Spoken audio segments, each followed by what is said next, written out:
Del Evangelio de nuestro Señor Jesucristo según San Mateo, capítulo 5, versículos 17 a 37. En aquel tiempo dijo Jesús a sus discípulos: No creáis que he venido a abolir la ley y los profetas. No he venido a abolir, sino a dar plenitud. En verdad os digo que antes pasarán el cielo y la tierra que deje de cumplirse hasta la última letra o tilde de la ley.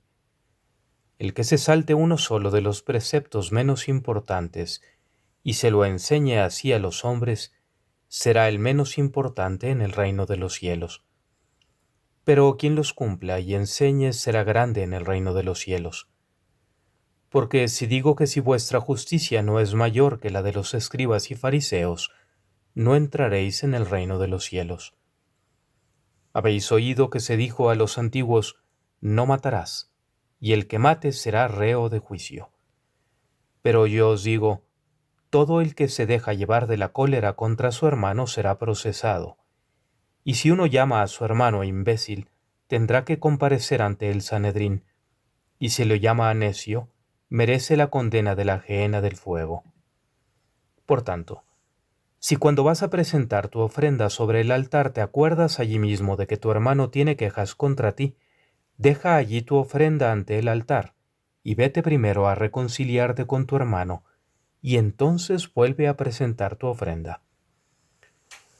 Con el que te pone pleito, procura arreglarte enseguida, mientras vais todavía de camino, no sea que te entregue al juez y el juez al alguacil, y te metan en la cárcel. En verdad te digo que no saldrás de allí hasta que hayas pagado el último céntimo. Habéis oído que se dijo: No cometerás adulterio. Pero yo os digo, todo el que mira a una mujer deseándola, ya ha cometido adulterio con ella en su corazón. Si tu ojo derecho te induce a pecar, sácatelo y tíralo. Más te vale perder un miembro que ser echado entero en la gehenna. Si tu mano derecha te induce a pecar, córtatela y tírala, porque más te vale perder un miembro que ir a parar entero a la gehenna. Se dijo: el que repudia a su mujer, que le dé acta de repudio.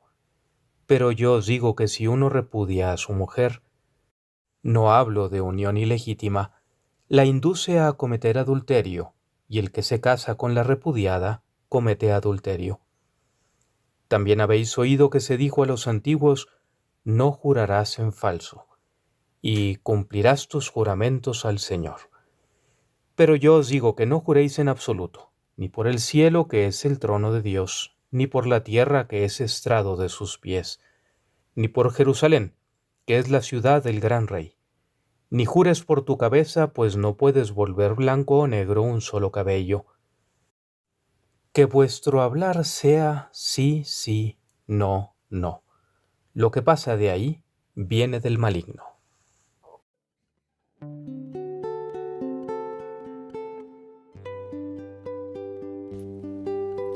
Hoy tenemos el privilegio de meditar un texto bastante denso y rico, que es Mateo 5, versículos del 17 al 37.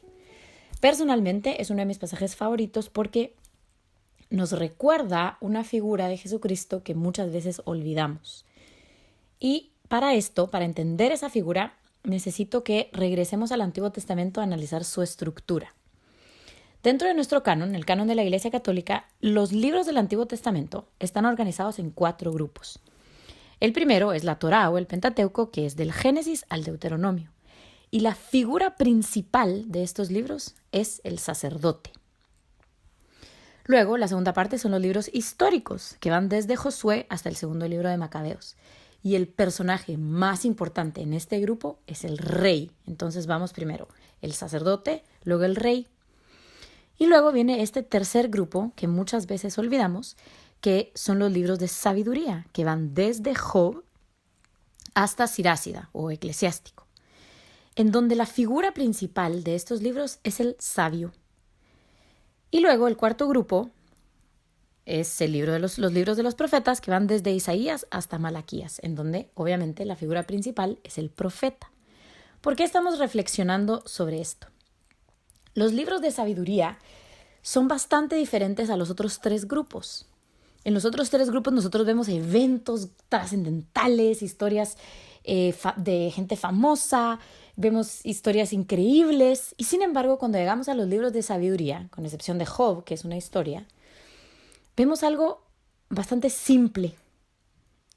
Vemos libros que no tienen una historia, no tienen una cronología, son, digamos, consejos o probabilidades. Si hacemos esto, pues entonces nos va a pasar esto. Si hacemos esto, nos va a pasar esto. Y muchas veces nos olvidamos que es en esas cosas pequeñas, en el diario vivir, en donde alcanzamos la santidad. Por eso los libros de sabiduría son tan importantes y el rol del sabio es tan importante. Y en este pasaje específicamente, Jesucristo actúa o toma el rol de sabio, porque lo hemos visto como rey, como sacerdote, como profeta, y esto es muy claro. Pero el rol de sabio muchas veces lo olvidamos. ¿Y qué es un sabio? Son personas que observan y meditan el mundo, las acciones humanas, las relaciones humanas, y a través de la sabiduría, conocimiento y entendimiento que les ha sido dadas por Dios, reveladas por el Espíritu Santo, nos describen la forma correcta de vivir la ley, que es la palabra de Dios. Y se concentran en la experiencia humana, en el día a día. Y esto es exactamente lo que Cristo hace en este momento, cuando claramente dice: no piensen que he venido a abolir la ley de los profetas, no he venido a abolirlos, sino a darles plenitud. ¿Qué quiere decir plenitud? Nos da la razón y la forma en la que debemos vivir esta alianza.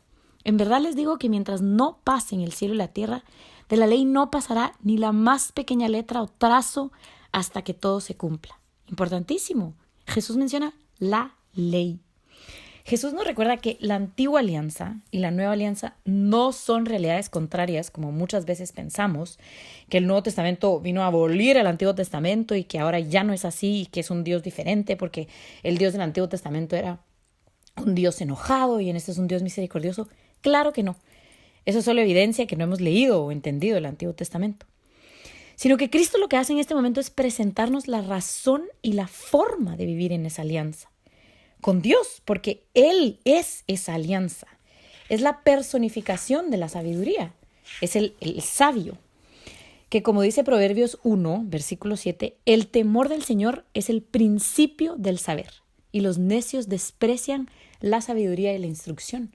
Entonces lo que Cristo está diciéndonos en este momento habla de cosas pequeñas, realidades que vivimos día a día, en las que podemos ejercer nuestra parte de la alianza, ejercer este cumplimiento de la alianza. Tenemos un texto lindísimo en el libro de Cogelet o Eclesiastés, en el que al final de analizar cada uno de los aspectos de la vida cotidiana, la conclusión es simple. Y esto lo encontramos en el epílogo, en el capítulo 12, versículo 13. Fin del discurso. Hemos oído todo. Teme a Dios y guarda los mandamientos, que esto vale para todo hombre. Dios juzgará si es bueno o es malo, todo lo que se hace, incluso lo oculto. Sí o no, esto es exactamente lo que Cristo hace. Profundiza sobre la ley y nos dice: yo no vine a decirles que dejen de cumplir la ley. No, al contrario, la profundiza y la hace aún más fuerte. Nos dice matar a alguien no es solo agarrar una pistola y matar a una persona, no. El simple hecho de odiar o tener ira contra alguien ya es haberlo matado.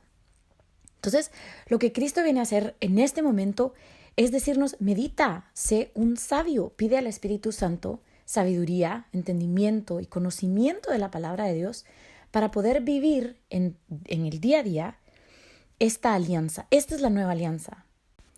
No es descartar todo lo que se dijo con anterioridad, sino darle un sentido, una razón y principalmente una ayuda, que es que ahora el Espíritu Santo mora y habita en nosotros y nos da las herramientas para poder vivir conforme a la palabra de Dios.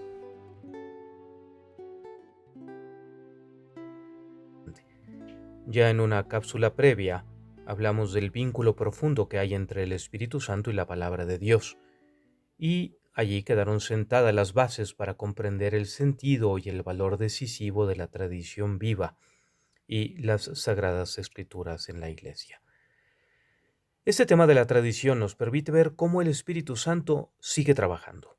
Él sigue desvelando lo contenido en las Escrituras.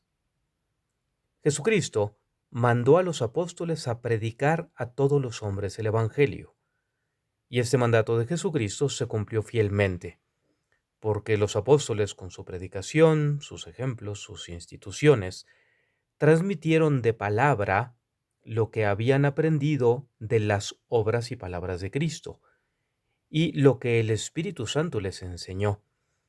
Además, estos mismos apóstoles y otros de su generación, inspirados por el Espíritu Santo, pusieron por escrito el mensaje de la salvación. Esta tradición de origen apostólico es una realidad viva, dinámica, que podemos decir va creciendo en la Iglesia con la ayuda del Espíritu Santo. No en el sentido de que cambien su verdad es perenne, más bien crece la comprensión de las palabras y las instituciones transmitidas, con la contemplación y el estudio, con la inteligencia, fruto de una más profunda experiencia espiritual, así como con la predicación de los que, con la sucesión episcopal, recibieron el carisma seguro de la verdad. Nos ayuda a recordar la analogía desarrollada por los padres de la Iglesia, que entre el Verbo de Dios que se hace carne y la palabra que se hace libro. San Ambrosio dice, el cuerpo del Hijo es la escritura que se nos ha transmitido. Es la tradición viva de la Iglesia la que nos hace comprender de manera adecuada la escritura como palabra de Dios. Como pueden ver, de aquí se deduce la importancia de educarnos y formarnos bien, para poder acercarnos a las Escrituras en relación con esa tradición viva de la Iglesia, donde también está actuando el Espíritu Santo, el mismo Espíritu Santo. Mediante la obra del Espíritu Santo y bajo la guía del Magisterio, la Iglesia transmite a todas las generaciones cuanto ha sido revelado en Cristo. La Iglesia vive con la certeza de que su Señor, que habló en el pasado, no cesa de comunicar hoy su palabra en la tradición viva de la Iglesia y en la Sagrada Escritura. Y entonces así concluimos que la palabra de Dios se nos da en la Sagrada Escritura como testimonio inspirado de la revelación que, juntamente con la tradición viva de la Iglesia, es la regla suprema de la fe.